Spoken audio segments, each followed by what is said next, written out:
Happy Friday. Welcome to The Distance, Atlanta Track Club's online hub of resources to support us in staying healthy and active while we continue to navigate these challenging times and practice safe social distancing. My name is Alissa Palladino. I am a registered dietitian and a runner based here in Atlanta, and I'm coming at you once again live from my kitchen for your weekly Lunch and Learn, in which we've been a whole range of nutrition topics that are relevant to you as runners, as walkers, as active people, from healthy snacking to building a bento box to mastering the one sheet pan meal, fueling and hydrating for runs, plant-based diets, and everything in between. So if you've missed out on any of the previous episodes and are interested in catching up, all the content lives right here on the Atlanta Times YouTube channel, along with a lot of other really great content to support you with your running goals and your overall wellness. Today's topic is one I'm super excited about, and that is desserts. So I know that there are probably some people out there who prefer savory to sweet and don't really resonate with having a sweet tooth, but for the rest of us, dessert really is a source of pleasure in our lives. And I think it's really important to recognize that and acknowledge that and not try to deny it, because anytime we try to be overly restrictive with our diets or restrict ourselves from eating something that we really enjoy and that brings us pleasure, we are actually more likely to crave it. And we are also more likely to overeat it or even binge eat on it when we do finally indulge. So definitely important. I'm giving you permission, not that you need my permission, but go ahead and enjoy desserts. Whether that's, your favorite cookie at a local bakery, whether that's, that chocolate cake that's on the dessert menu at your favorite restaurant, whether that's getting a scoop of ice cream at one of the local ice cream stores, by all means, enjoy.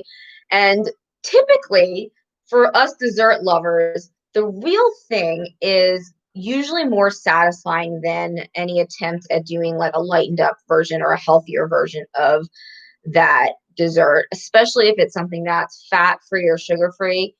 Sometimes those versions can just not be satisfying at all. And so, yeah, definitely the real thing can hit the spot when you have a craving for something sweet. But all that said, as a dietitian and someone who does enjoy sweets, I really do find it fun to explore and experiment and find ways to create desserts that are really delicious and also offer some sort of nutritional benefit. And so bonus points if that is something that's really easy, simple, quick, and incorporates ingredients that are just common and that I might already have on hand or that other people might already have on hand. So not in any way taking away from the importance of allowing ourselves and enjoying real desserts from time to time, but kind of adding to that, there really are some ways that we can both have our dessert and our nutrition at the same time without necessarily sacrificing taste. So I'm going to be sharing 3 recipes today. They all kind of hit those criteria of they incorporate just like simple ingredients that you probably already have on hand, and in fact incorporate foods that are particularly good for runners and active people. They're really simple. So no complex instructions to follow or esoteric ingredients you have to go out and buy. And they taste good, and they will offer some nutritional bang for your buck while satisfying your sweet tooth. So stay tuned. Maybe save this video for next time you're having a dessert craving. So we're going to go through an ice cream, a cookie, and sort of a chocolate cake brownie type of dessert. So really probably something for everyone, no matter what type of dessert you're in the mood for or that you typically tend to go with. Okay, so the first, and I should mention, all 3 of these recipes are going to be featuring, in addition to a host of nutrient-dense, common kitchen staples, these 3 recipes are going to be incorporating bananas. So, these bananas are really runner-friendly foods for a number of reasons. And one is that they're a great source of complex carbohydrates, which we've talked about in previous episodes, are the preferred fuel for working muscles during exercise. So really having a banana as a pre-run snack or as part of a pre-run breakfast is always a good idea. So probably a lot of you all have these already. Bananas are also a good source of dietary fiber. And so fiber helps manage blood cholesterol and blood sugar levels. It helps keep this regular. It promotes fullness, so it can assist with weight management, and is associated with reduced risk for a number of diseases, including heart disease and cancer. They are also naturally sweet, so they really do lend themselves to desserts, and they are inexpensive. They're portable. They're convenient. I mean, there's a lot of reasons why many of you probably already have bananas on hand. And, a lot of times we buy a whole kind of bushel of bananas and then we don't eat them in time before they go brown. And so the recipes that I'm going to share are a great way to use your really ripe bananas if you've had your fill of quarantine banana bread. And know that the riper the banana, so the more brown it is, the sweeter it's going to be, so it's going to be for dessert. Okay, so the first recipe we're going to go over is an ice cream alternative, so dairy-free, made from bananas. And the first step to doing it is when you have ripe bananas, peeling them and then freezing them either in chunks like this or in little coins. Okay, and then when you're in the mood for your ice cream or your frozen treat, you're just going to take your bananas and put them into a food processor. So this is just like a small little one. You might have a larger one. This is a good enough size this is 2 bananas. You can make this with 1 banana. If you have a larger food processor, you can make this with 3, 4, 5 bananas. Okay. And now we're just going to blend it in the food processor. And at first it will take on like a almost crumbly consistency. And if you've never done this before, you're not going to believe that it's going to become creamy and really turn into an ice cream or frozen yogurt consistency, but it will. So watch and you'll see.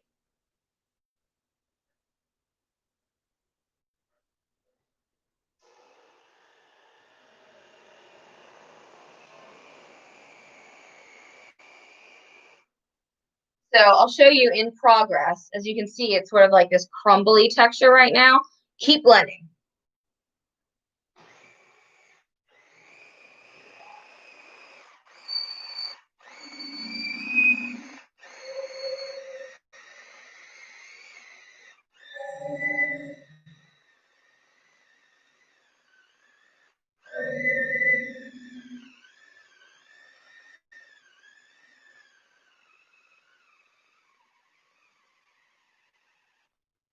All right.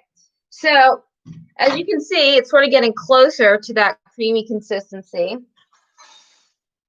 I don't know if you want it to be a little thinner, you can at this point maybe add a little bit of a splash of nut milk.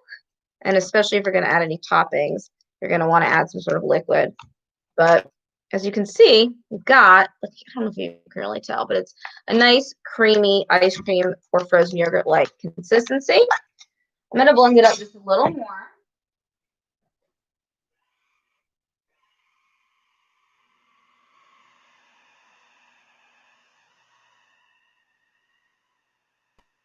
All right. I don't know if you can tell. This is like super creamy ice cream froyo consistency here. And literally that's all you need. Simple, 1 ingredient, ripe bananas have been frozen. That's all you need. But of course, there are endless ways you can play with the banana ice cream or a nice cream recipe. One way to do it would be to add another runner favorite, which is peanut butter. Peanut butter banana is like a classic combo with good reason. So absolutely adding a little peanut butter to your banana ice cream is delicious. Either put it in and blend it up or just kind of top it on it. and have it like on the side or whatever. Delicious either way. You can also make, if you're having more of a chocolate ice cream craving, you can throw in cocoa powder.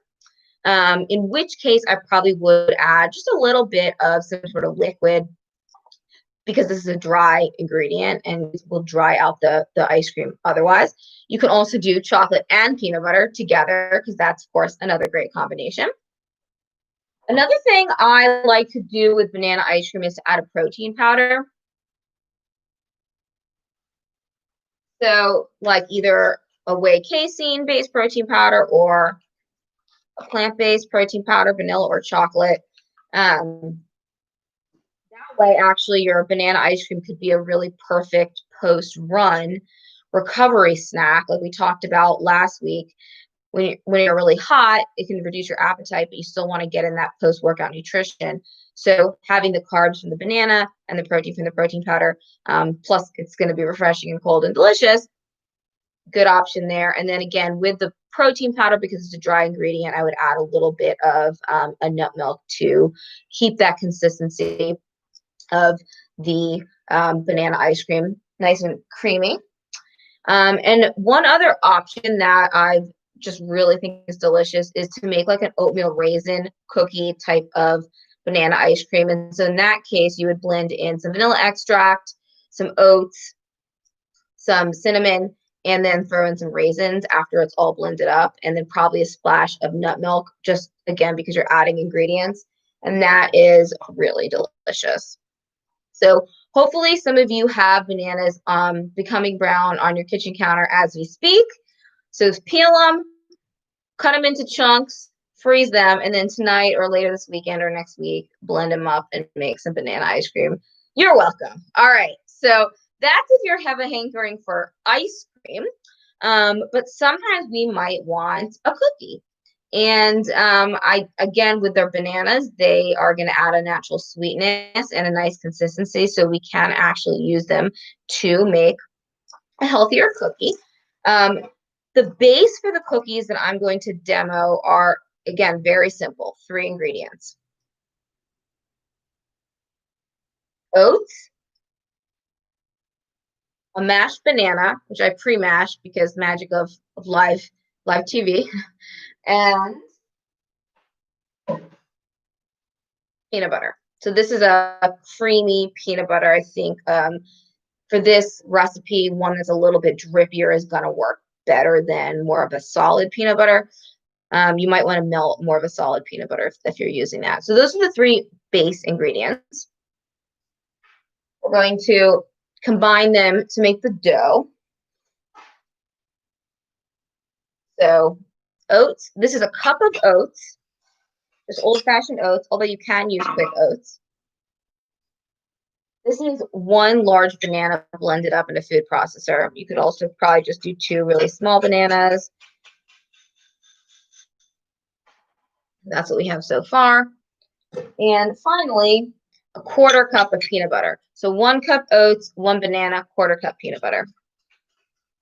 If you wanted to make a larger batch, you absolutely could just double that recipe or even triple it. If you are feeding a family or you want to have these on hand throughout the week, because as you can see from these ingredients, oats, peanut butter, and banana, these could double as part of a breakfast or honestly like a pre-run snack or a mid-afternoon snack. So if you make up a big batch of these, you could have them for dessert, but you could definitely have them outside of that as well. And they freeze really well. So yeah, go ahead and make a big batch if you think you're gonna. Might as well. And again, you probably have oats, you probably have peanut butter, you probably have bananas. And if not, add them to your grocery list and buy them next time you hit the store. So this is our dough so far, 3 ingredients, and that's the base. If you like sweets a little sweeter, you can add a little bit of honey or maple syrup or even some sort of granulated sugar, stevia, Splenda. The riper the banana, the sweeter it's going to be. So if you're using a really ripe banana, you might not need an added sweetener. If you're using more of a green banana, because you're just dying to make these cookies and you don't want to wait for your bananas to get ripe, then you might want to add a little bit of sweetener. I'm going to throw in a little maple syrup just because I do like my sweets to be sweet. So we're going to stir that up. And you can also here add, not necessary, but you can add like a little bit of just like sea salt. That tastes really good. And then whatever toppings you want. So chocolate chips if you want oatmeal chocolate chip cookies, raisins if you want oatmeal raisin cookies. I am actually going to add some raisins to mine because our next dessert is chocolate based. So I want to have variety. Raisins. Stir it in. Okay, I'm smiling because I realize I did not preheat the oven. So I'm not actually going to probably be able to bake these for you all. If you tune back in next week and I haven't eaten all these cookies, I will show you what the finished product looks like. But suffice it to say, you're going to preheat your oven to 350. And you're going to take your baking sheet, spray it with some sort of spray oil. There we go. So now, baking sheet is sprayed. And honestly, with your hands or with a spoon, you're just going to do little golf ball size oatmeal raisin cookies. You could make one giant cookie if you want, but for the sake of portion control and cookie control, I'm just going to do little.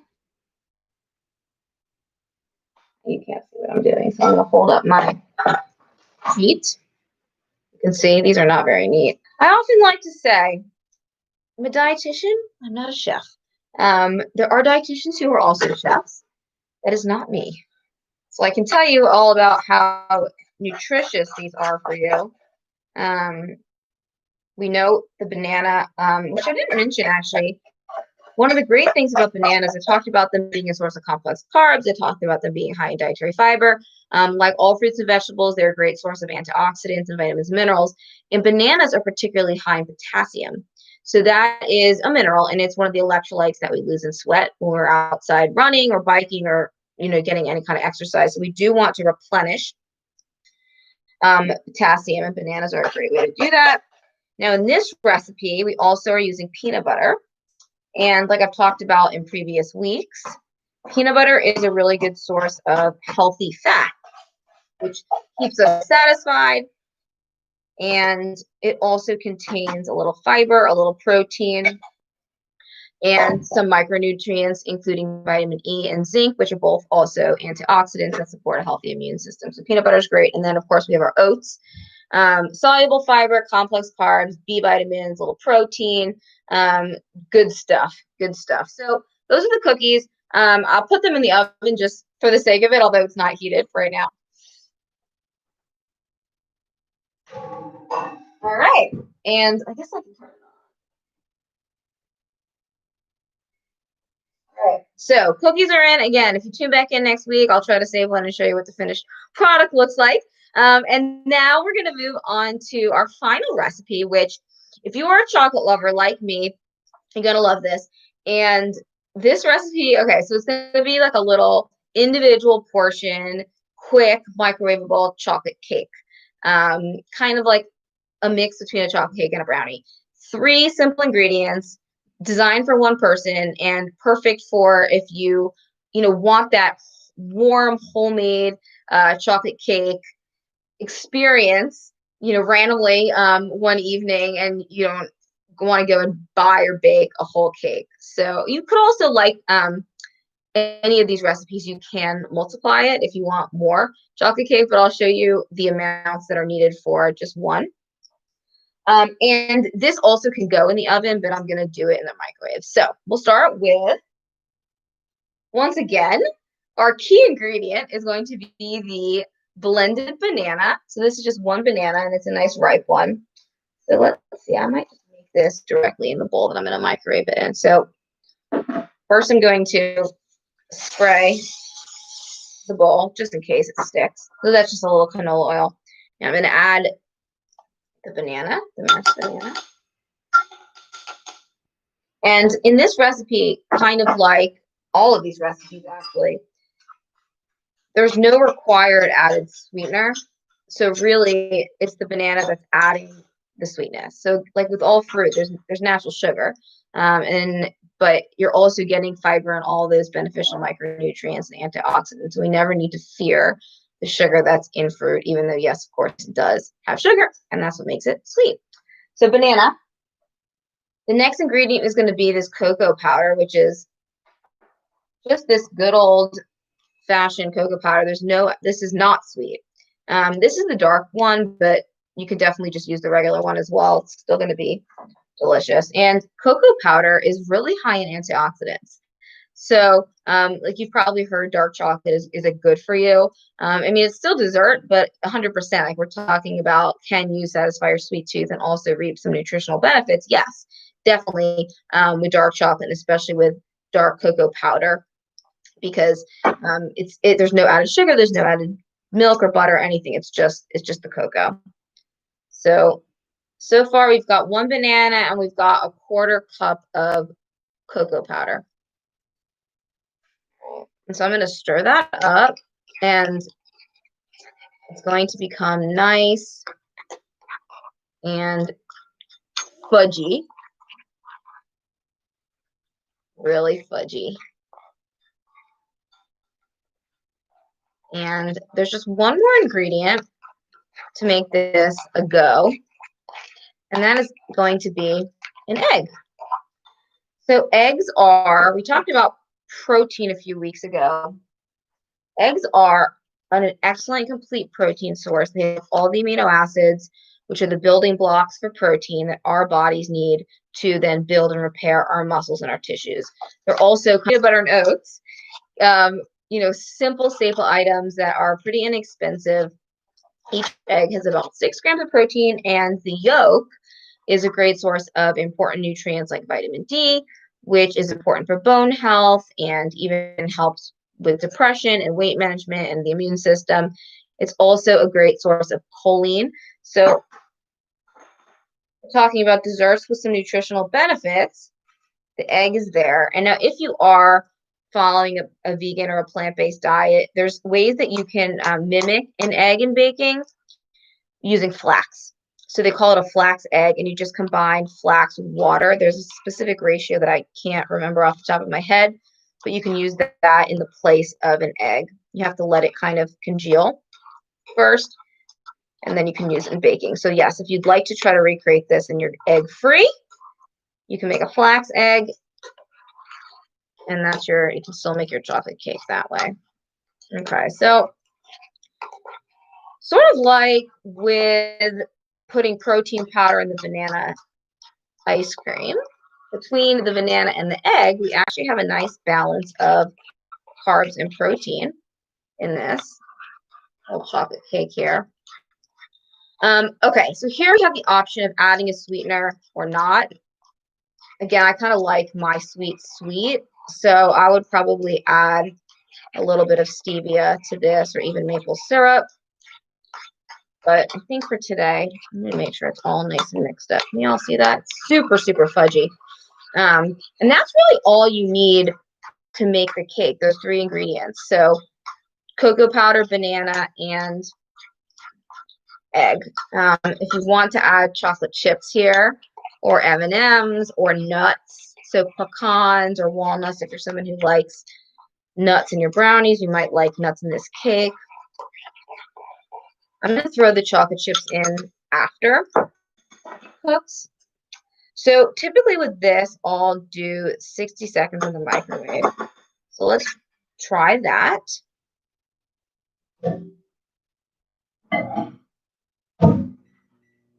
And while it's doing its thing, I wanted to share, I don't have them in front of me. So I just wanted to share a couple other, like if you really want to satisfy a sweet tooth, it's after lunch, it's after dinner, and you really don't actually want to pull together like a recipe, even though these are super easy. I usually recommend for most of my clients, and this is totally something where I do practice what I preach, keeping like really good individually portioned dark chocolate squares on hand. So Lindt or Ghirardelli or something. The really good chocolate is going to be a lot more satisfying than, I don't know, some people love a Hershey Kiss, but to me, the good chocolate is a lot more satisfying. So having a square on hand to just satisfy a sweet tooth after a meal is kind of a great idea. And again, like I said earlier, the dark chocolate does have some antioxidants. You can feel like good about getting a little bit of extra nutrition in along with your dessert. Not that there's ever any reason to feel guilty about indulging in dessert, because guilt is not guilt when it comes to food is really not a helpful emotion.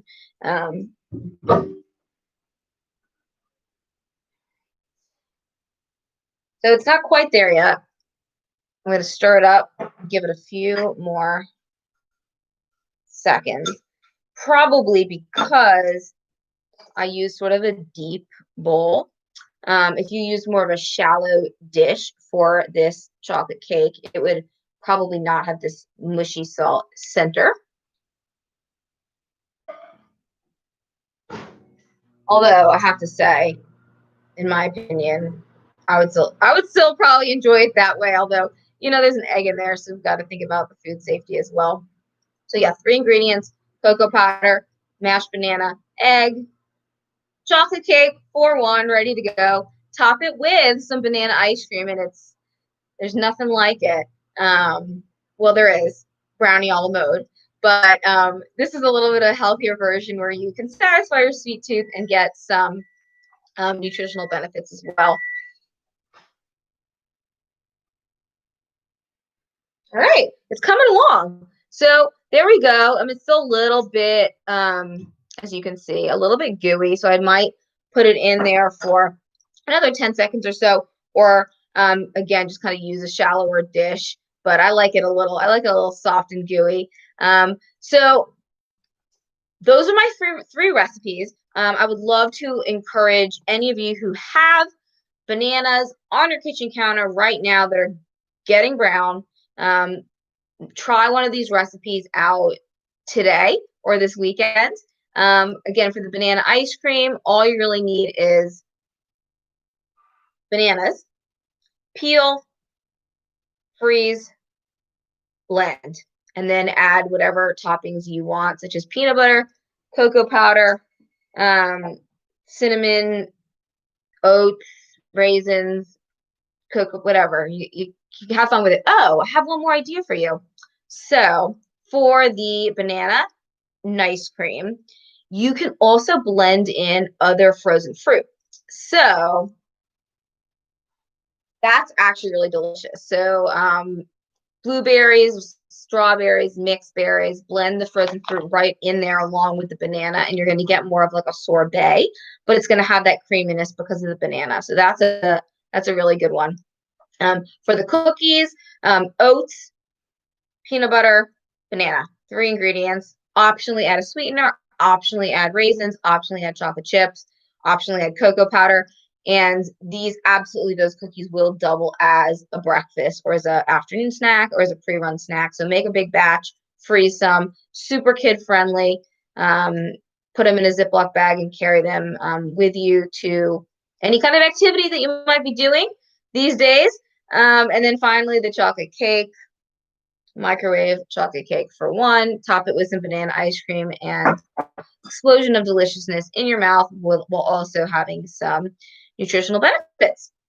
All right. So I don't know if anyone who's live here today has any questions about anything I shared, wants to share any of their other healthy favorite dessert recipes. I'm totally just scratching the surface today.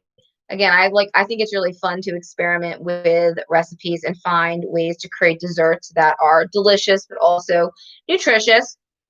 And then, of course, great as well to just enjoy the real thing when you want it, and zero guilt there whatsoever, because food is fuel. But food is also 100% a source of pleasure, and we want to make sure we acknowledge both sides of the coins there. both sides of the coin there, and try to build an eating pattern that is nutritious and healthy for our bodies, while also something that we really enjoy eating, and can maintain as a healthy lifestyle long term. All right, so we are at our a half hour now. I'm going to sign off.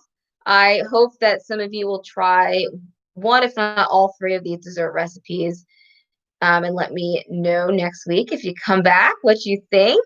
And make sure you save this video for next time the sweet craving hits and you're looking for something that'll be both satisfying and healthy too. All right, well, I'll see you next Friday.